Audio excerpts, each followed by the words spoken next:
Welcome to the Falkland Islands, one of the most magical stops on our Antarctica cruise.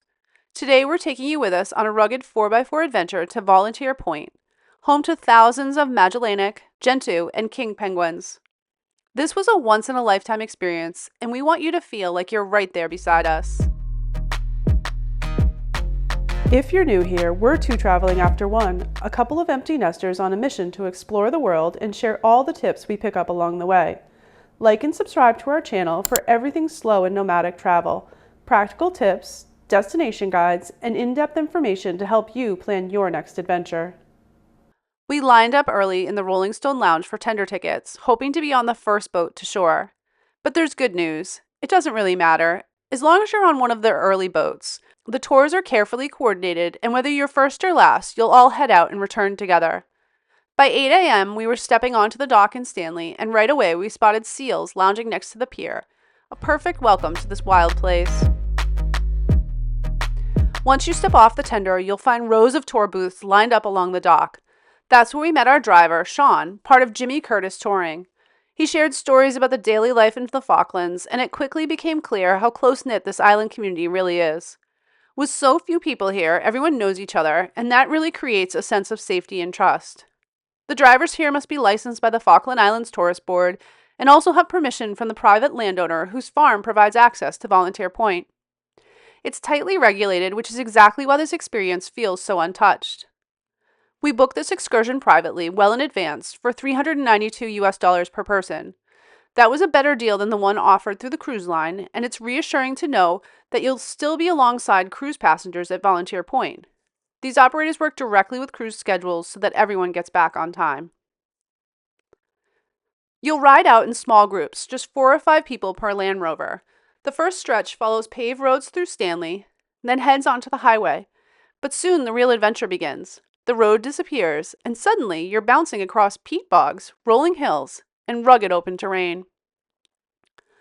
About halfway, the convoy stops at a farm checkpoint. Here, there are simple restrooms and a chance to stretch your legs before continuing.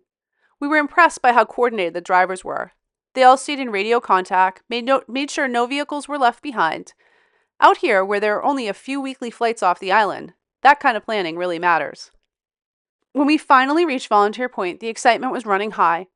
Everyone steps through a biosecurity footbath to protect the delicate ecosystem, and then it's penguins, as far as the eye can see.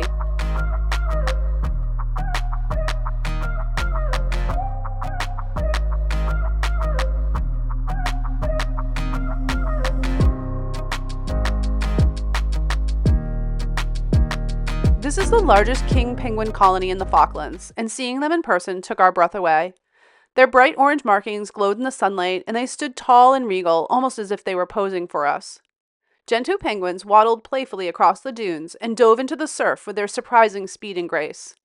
Meanwhile, Magellanic penguins peeked shyly from their burrows, adding so much charm to the colony.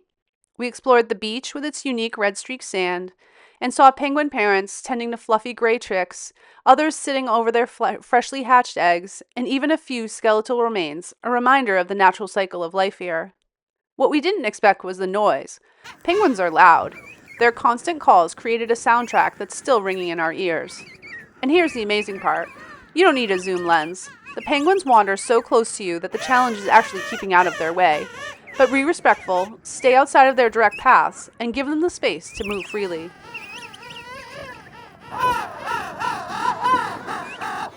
After a few hours of exploring the colony, we returned back to the trucks for lunch. Each of us had a box with curry egg salad sandwich, prawn-flavored chips, a chocolate cream cookie, and of course hot tea to warm us back up before the long drive back. Facilities here are basic porta-potty style toilets at both the farm checkpoint and the penguin site. Bring tissues and hand sanitizer for comfort. Back in Stanley, we had plenty of time to wander. The capital of the Falklands feels like a small slice of Britain at the end of the world.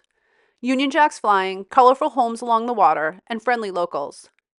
We spent just a little extra here, a tip for our driver, and a few stickers at a souvenir shop. Beyond that, this was one of our lowest spend cruise days. Stanley has some highlights worth seeing. The Christchurch Cathedral and the Whalebone Arch, the Falkland Islands Museum, and the Liberation Monument honoring the 1982 Falkland War. If you love local crafts, check out the shops selling high-quality wool goods, a reflection of the island's deep sheep farming heritage.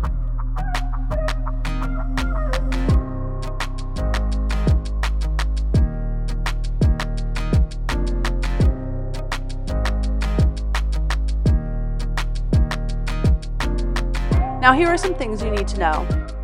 First of all, book early. Only about 240 people per day are allowed into Volunteer Point, and spots sell out fast. Second, flights to the Falklands are extremely limited. If you miss your ship, you could be stranded here for a week or more, so that's why it's important to go with a trusted operator. We booked privately, but the local drivers work directly with the cruise schedule so everyone returns together. You'll be with fellow cruise passengers at Volunteer Point, no matter how you booked. And a quick cultural note, the local currency is the Falkland Islands pound, though British pounds are widely accepted. Credit cards work in larger shops, but bring cash for small purchases. Do not try to use Argentine pesos, and don't refer to the islands by their Argentinian name. The locals are proudly British, and you'll notice that right away. Seeing the penguins in the wild at Volunteer Point was one of the most magical experiences of our nomadic journey. From the bumpy 4x4 ride to the sight of thousands of penguins just steps away, this day will stay with us forever. For us, the cost of $392 per person was absolutely worth it. If your cruise stops in the Falklands, we can't recommend this excursion enough. We've linked the same Volunteer Point tour we booked in the description. Reserve early if you want to guarantee your spot. And don't forget to subscribe for more of our cruise and slow travel adventures. As we sailed away from Stanley Harbor, watching the penguins on the beach and the lighthouse fade into the distance, we knew this was truly a once-in-a-lifetime day.